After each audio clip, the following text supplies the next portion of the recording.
show Three. three? Oh yeah. Well, Just I last got night drunk count. in that. So. Okay, sorry. Officially show number 2. Yeah. And it was you and I, the new show from Casus at Assembly Roxy, and we're meeting Jesse and Lachlan, the creators of the show, tomorrow morning. I'm going to have a little bit of a chat about their creation process of the show. And before we went in, we prepared some questions that we'd be interested in general. And so let's introduce those questions back and see if they have any bearing on what we just saw. So the first one I've got in my little book here was relevance of themes to the world at large, but also in terms of the current repertoire of Circus. So, I mean, I have things to say, but maybe I should hand it over to you guys first. I think in terms of the world, like, really relevant, actually. Because it's, yeah, I mean, already for quite a while, it's kind of the gay community finding a voice and, like, being accepted and being able to show this thing on stage. It's really great. But also, I thought there was, like, a show of male vulnerability, which is, like, interesting paradox because they're doing these really strong tricks, but also showing that, like, they're not always so strong, showing some vulnerability. Yeah, I think it's nice to see it shouldn't be a novelty, but a gay relationship where that's not everything that it's about, or where they're complex characters that have other things about them. So often when it is shown, it can be in quite a hypersexualized way, which also has its place, especially if it's like a radical political statement. But also to be able to show that that's not the only way to be LGBT, and that there's like other expressions of it, and that what we actually see is a diversity of relationships and a variation, because there isn't like one-dimensional way of being gay. They did address a few of this, like stereotypical gay dress-ups. I found like during the dress-up scene, you know, the leather daddy and the sequins and the kind of the drag aspect that can be confused or mixed up with the being gay. But I felt, you know, the relationship was lacking a bit of tension for me or something. I didn't find it a believable relationship necessarily. But they are married. Are they? Yeah. Okay. I didn't. It's funny, but I didn't see it in the show. Right. So that was my thoughts. I think that I probably have more questions than anything else about. But I do think in terms of the context of the general repertoire circus that yes, we do not see a lot of queer presence. And so yes, that like one dimension just to physically see two gentlemen on stage exploring that. I think for me I have questions about the actual content of what they presented. In the here, like presenting every cliche of like, do they actually play dress up? Do they actually dress in women's clothes? Do they like? Is there like what? Why did they have those choices? Why did they present that? And for me, what was missing in terms of their presence was problematizing it, because that's actually what makes it relevant in a sociopolitical perspective. Instead of, I'm sorry, what was missing? Sorry, problematizing it. Like what are the tensions around those things that need to be spoken to in terms of like just presenting a clear theme?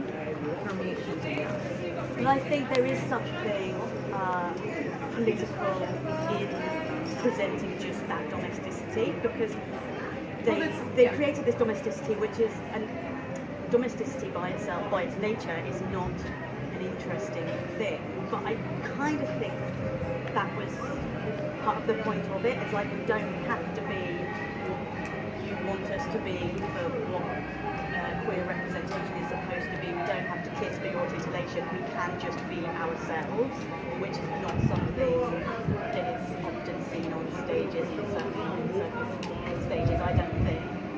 So, yeah, it's a question of their choices, and that's how I read it. But it would be really interesting to ask them. Well, I think that because it was contained, like it's not interacting, like it's presenting a story. You know, I think that's why I have questions about what is it that they're trying to say. Are they just trying to sort of tell their story and show a bit of their of everyday life? And Are they just trying to represent their own experience? Are they trying to speak to a larger experience?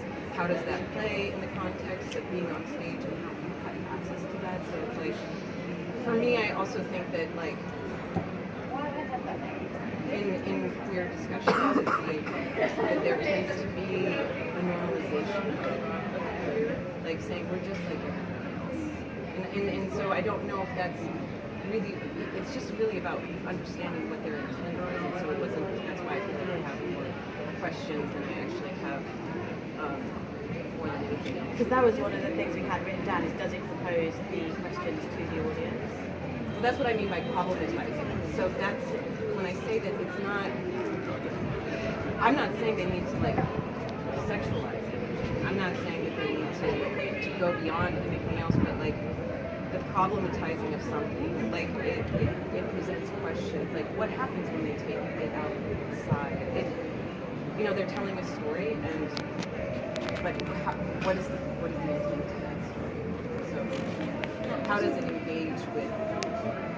Yes, it's showing a new presence on stage that is atypical. But if you take it outside of circus and you put it in the context of any other performing art, how is it comparing to that? You know what I mean, in terms of commentary? Because like, and also the male vulnerability, like, I think that it's not just male vulnerability. I feel like everybody has. I don't know. I think that like, I think I wanted to see. I just wanted to understand better, like why that. But in terms of problematizing, like, you also have to take into account which audience it's for. Like, for audience now, not a problem. Like, to show this on stage, we are fine with it. But you take it somewhere else, like, they're going to be like, For example, where do you think? if you try to perform it in Saudi Arabia, for instance, like, Well, yeah, that's going to be dance or theater or anything. Yeah. It's not just circus. But like, how do we take it in within their own, like, in a culture that we do mainstreamly accept, relatively accept sexual experience in their everyday life. But how do we talk to the homosexual experience in that context? Is what I mean. So it's, I think part of it is me always wanting to, like, I have to qualify my questions and perspectives about the show and the way I'm seeing it, because I think that just presenting and telling a story, if that's really what you want to do, then that's great. So if that's what you want to see, this is the show for you. You want to see them making a commentary on queer experience, then maybe this is that's what I heard these artists called Gill, who did a presentation at Sheffield a couple of months ago, and he was talking specifically about the idea of soft love between gay men that is like massively under-visibilized, and I think having that conversation in my head, I take that into seeing that like an underlying politic to this, that if I hadn't heard that conversation, I wouldn't have necessarily known about. But even just, you know, like, if it's, we were talking about, like, I was seeing there was a lack of tension. It's like, I wish with my partner I fought like that, because it was very, everything was very just, like, it seemed like there were arguments, but there was never really any anger. There was just, everything seemed a little too soft. Maybe you're sorry, but everything seemed too soft in my. I hate watching the conventional. That's why I have a question. I hate watching the conventional tension acro piece where it's like, I love you, or I don't, you know, pull away, pull back, anger, frustration, now we're in love again. So I quite like that it wasn't that. But that's definitely just a taste as well. And then the other question I had written in the book was one about what is or is there a relationship between aesthetics and text? And there wasn't any spoken text, but there were song lyrics which kind of created a story for me, rather than the choreographic choices creating the story. It was the movement quality combined with the music. And I feel like in terms of like going back to problematizing, like how do they talk about like how do you talk about your queer experience and how it manifests in conventions outside of it's like They're really, Casus have always been really good at choosing songs. Like I don't know how they do it because of their songs. Like, I don't know. They must have a playlist of billions. Was it anybody else, or did it seem like the duo trapeze song like didn't fit with any of the other music?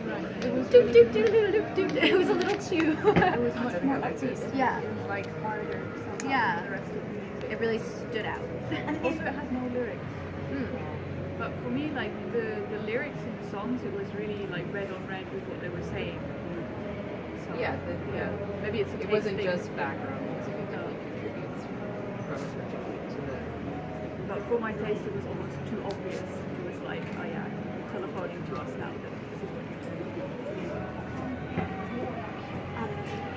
There was something about, we were saying about, it's not necessarily having attention, but something about the way that they placed their trips in an ascending order, or like the numbers in an ascending order of dramatics, which is very classical circus composition dramaturgy. And it was interesting that they had that against something. well, there's like a is the counterpoint between those two things productive in what they're trying to say. So these are like, but like how is the counterpoint of this classical way of doing circus and counterpoint? And then the last question in the book was how. Oh no, we had a question about what are their influences, but I don't know if there's anything obvious from watching the show. That's probably one that comes out in conversation with them, I guess. I would guess their own Their relationship. relationship. Well, Quite a big influence. yeah. And then how circus artists approach narrative. That's a big question. It is a big question. I don't know if I have any answers. Well, I from mean, watching that. the question I would have about that is and again, it goes back to just how they're, like, how the team and their acrobatic practice are manifesting on stage. So, what were the choices behind the acrobatics they did, and how is it continuing to be what they're trying to say?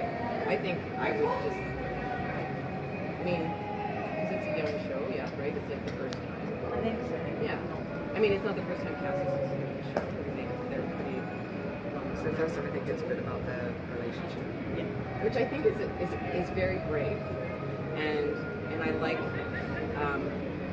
taking that opportunity. But how can you showcase that as possible, and then take your experience, because everybody has a story. So how does that story? It comes into the storytelling. Oh, well, I guess this is what we find out tomorrow. We speak to them. Any final thoughts that anybody wants to add before we switch the off button? Cool. All right. Thanks very much.